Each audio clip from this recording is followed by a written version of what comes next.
मैं हूं आपके साथ बरकत, आप देख रहे हैं TV9 डिजिटल। क्या आप जानते हैं एक आईना कभी साफ तस्वीर नहीं दिखा सकता। ठीक वैसे ही हमारी अर्थव्यवस्था का आईना GDP अब 13 साल पुराना हो चुका है।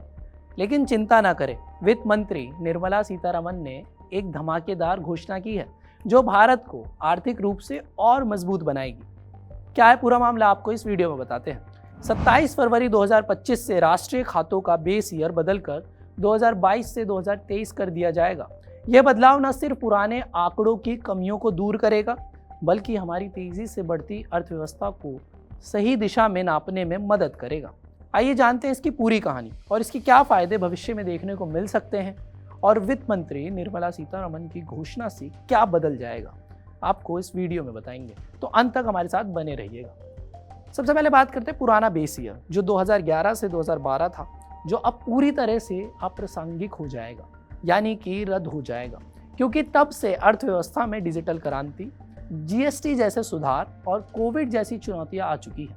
वहीं बात करें नया बेस ईयर जो 2022 से 23, 27 फरवरी 2025 से लागू होगी।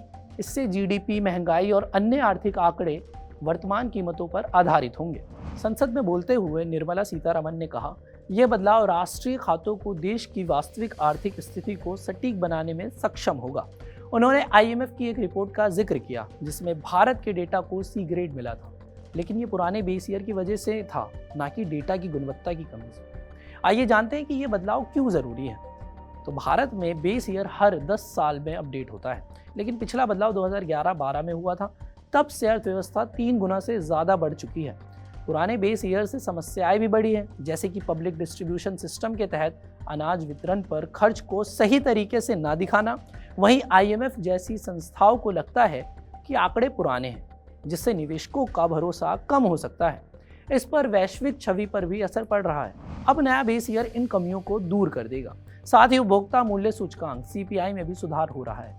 अब ये भी जानना जरूरी है कि नए बेस ईयर से क्या फायदा होगा। तो इससे जो फायदा होगा, सरकार को सही डेटा मिलेगा, जिससे बजट, सब्सिडी और निवेश के फैसले बेहतर होंगे। जैसे कि जुलाई-सितंबर 2024 की GDP 8.2% बढ़ी थी। नए बेस से ये आंकड़ा और विश्वसनीय बनेगा। निवेशकों का भरोसा बढ़ेगा, वैश्विक कंपनियां भारत को और आकर्षक पाएंगी, क्योंकि आंकड़े रियल टाइम होंगे।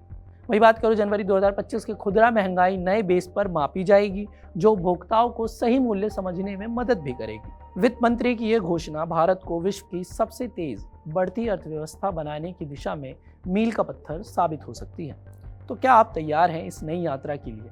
अगर आपके पास कोई सवाल है तो हमें कमेंट करके ज़रूर बताइएगा।